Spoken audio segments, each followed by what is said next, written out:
Hi dears, മോൻ്റെ പരാതി കേട്ടിട്ടായിരുന്നു കേട്ടോ ഞാൻ ഷർട്ട് അടിച്ചു നോക്കിയിരുന്നത്.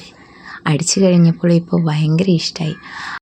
അങ്ങനെ ഞാൻ ഹസ്ബൻഡിൻ്റെ പഴയൊരു ഷർട്ട് കൊണ്ടാണ് ഇന്ന് വന്നത്. ഇതിൻ്റെ നല്ല ഭാഗം എടുത്തിട്ട് സ്റ്റിച്ച് ചെയ്ത് നോക്കാമെന്ന് വിചാരിച്ചിട്ടോ. അങ്ങനെ ചെയ്തതാണ്. നിങ്ങൾ ജസ്റ്റ് ഒന്ന് കണ്ടു നോക്കേ.